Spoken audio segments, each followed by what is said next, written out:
राधे राधे, जय श्री कृष्णा। कैसे हैं दोस्तों? आशा करती हूँ आप सब स्वस्थ होंगे, मस्त होंगे। स्वागत है आपके अपने चैनल कृष्णा सखी मलिका में। तो दोस्तों, आज जो मैं वीडियो बनाने जा रही हूँ वो वीडियो है कि हम लड्डू गोपाल जी को किन किन चीज़ों का भोग नहीं लगा सकते। तो ये नोट डाउन ज़रूर कर लीजिएगा कि जो भोग हम लगा सकते हैं वो तो मैंने आपको बता ही दिया है कि किन किन चीज़ों का हमें भोग लगाना चाहिए, कैसा सात्विक भोजन होता है, क्या क्या होता है। आप उन चीज़ों का भोग लगा भी सकते हैं, लेकिन कुछ ऐसी भी दोस्तों चीज़ें हैं जिनको हम लड्डू गोपाल जी को भोग नहीं दे सकते हैं, वो अर्पण हमें नहीं करना चाहिए।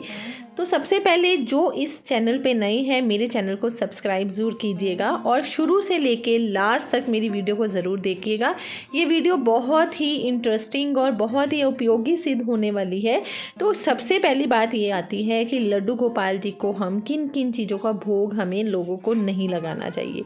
तो देखिए दोस्तों, सबको पता है कि लड्डू गोपाल जी को प्याज और लहसुन का जो भोग होता है ना, वो नहीं लगाया जाता। मतलब कि किसी भी तरह का तामसिक भोजन, चाहे वो मांस है, अंडा है, मछली है, प्याज है, लहसुन है, इवन यहाँ तक कि प्याज लहसुन भी भगवान को भोग नहीं लगाया जाता। तो ये तो सब लोगों को पता है। लेकिन उसमें भी कुछ दोस्तों फल हैं, दालें हैं, सब्जियां हैं, मिठाइयां हैं जो कि लड्डू गोपाल जी को भोग में कहीं नहीं लगती हैं। तो वो क्यों नहीं लगती हैं, तो ये भी मैं आपको बता दूंगी और उनके नाम भी मैं आपको बताऊंगी कि कौन कौन से फल, सब्जियां, मिठाइयां, दालें हैं जिनका हमें भोग भगवान को कभी नहीं लगाना चाहिए। तो सबसे पहले आते हैं दोस्तों फल। तो फल जो उनसे होते हैं ना, फल में सबसे ऊपर है जो एक ही फल है। वैसे हो तो आप लड्डू गोपाल जी को किसी भी फल का भोग लगा सकते हैं, लेकिन जिस फल का आपको भोग नहीं लगाना है दोस्तों, वो है जामुन। जामुन का भोग लड्डू गोपाल जी को नहीं लगता है। क्योंकि जो जामुन होते हैं ना, वो ज़मीन से उठाए जाते हैं और कभी भी ज़मीन पे गिरी हुई चीज़ उठा के भगवान को अर्पित नहीं की जाती है। पेड़ से वो नहीं तोड़े जाते हैं। तो ज़मीन पे जब गिरते हैं तो वो वाले उठा के हमें भगवान को कभी भी भोग नहीं लगाने चाहिए। दूसरी आती है दालें। तो दालों में भी दोस्तों आप किसी भी दाल का भोग लगा सकते हैं, लेकिन सिर्फ एक दाल है जिसका आप भोग नहीं लगा सकते, और वो दाल है मसूर की दाल। मसूर की दाल हमें बिल्कुल भी लड्डू गोपाल को नहीं लगानी चाहिए।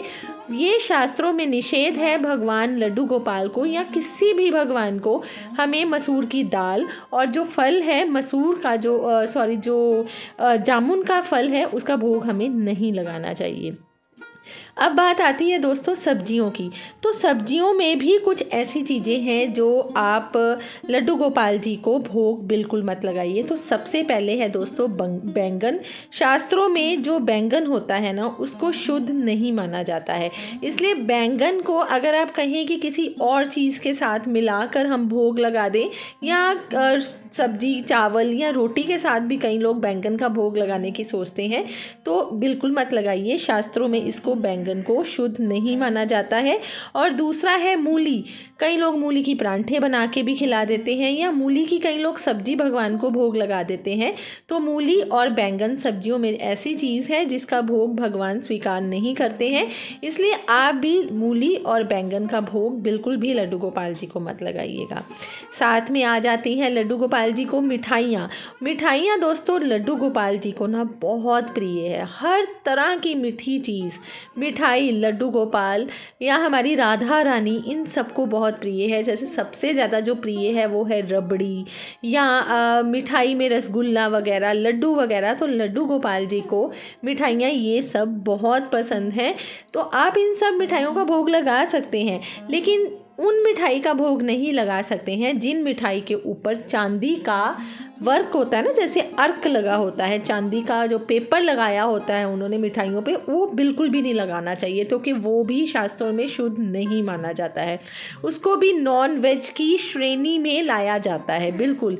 और इसलिए ये जो मिठाइयाँ होती हैं ना, जिनके ऊपर चांदी का अर्क वगैरह लगा होता है, या आजकल तो कई जगह पे गोल्डन मतलब कि सोने के अर्क वाली भी मिठाइयाँ मिल जाती हैं, तो ऐसी मिठाइयों को दोस्तों आप लगाने से बचिए। किसी किसी भी मंदिर में किसी भी भगवान के आगे इस तरह से चांदी या सोने के अर्क वाली आप कभी भी देख लीजिएगा मिठाइयों का भोग नहीं लगता है।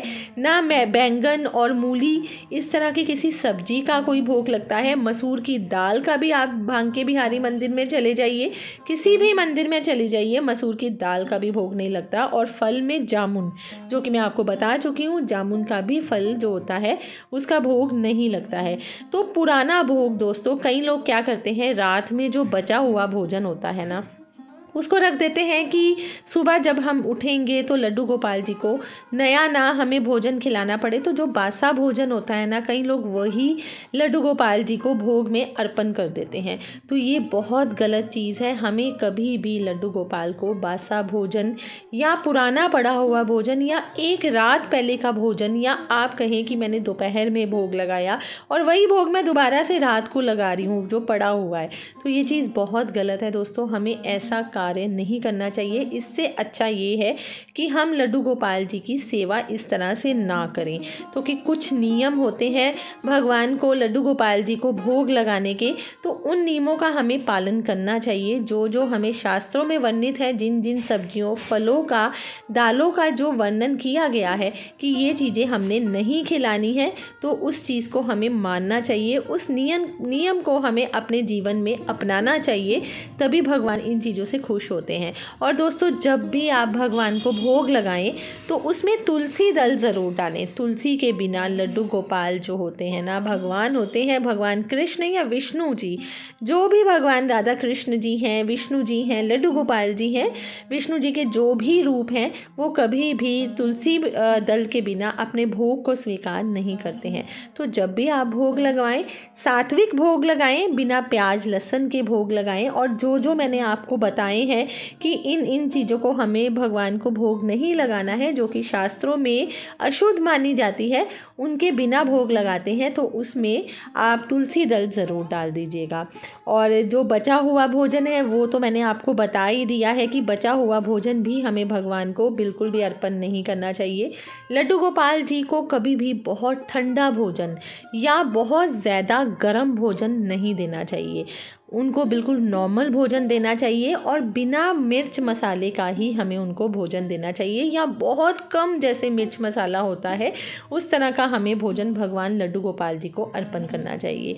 तो दोस्तों, यही कुछ नियम हैं, यही कुछ हमारे शास्त्रों में वर्णित हैं बातें, जो हमें ज़रूर अपने जीवन में अपनानी चाहिए अगर आप लड्डू गोपाल जी की सेवा करते हैं। तो अगर आप लड्डू गोपाल जी की सेवा कर रहे हैं तो उन लोगों को ये जो नियम है उनका पालन करना बहुत ज़रूरी होता है।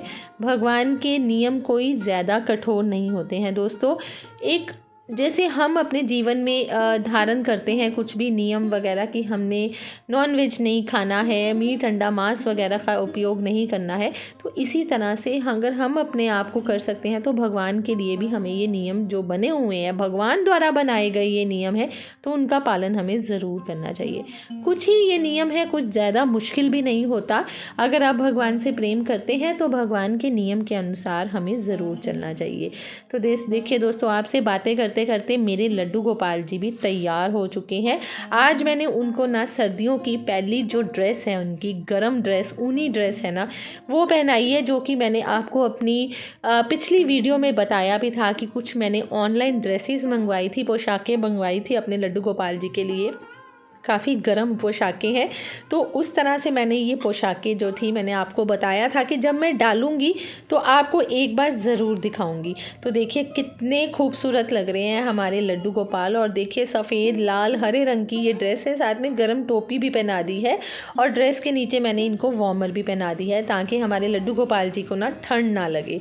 तो उसी हिसाब से अब मैं इनको भोग भी लगा रही हूँ। भोग आप बादाम का, जैसे कि सुबह सुबह मैं स्नान करवा रही हूँ तो दूध का, साथ में बादाम रख दीजिए। मिठाई में आप, अगर मिठाई अवेलेबल नहीं है तो मीठे में थोड़ा सा गुड़ रख सकते हैं आप लड्डू गोपाल जी को। ये सब मिठाई के रूप में, भोग के रूप में अर्पण कर सकते हैं, लेकिन तुलसी दल डाल के। और उसके बाद आप भगवान की आरती कीजिए। आरती, कोई भी आपको आरती आती हो ठीक है, नहीं आती तो कोई बात नहीं, आप मंत्रों का उच्चारण कर सकते हैं। सो आशा करती हूँ दोस्तों आपको मेरी ये वीडियो पसंद आई होगी। आशा ये भी करती हूँ कि जो नियम हमने बताए हैं आपको को आप उन नियमों को अपने जीवन में धारण करेंगे और भगवान की सेवा में उन नियमों को ज़रूर लगाएंगे। सो मिलती हूँ कल एक नई वीडियो के साथ। तब तक के लिए दोस्तों राधे राधे, जय श्री कृष्णा।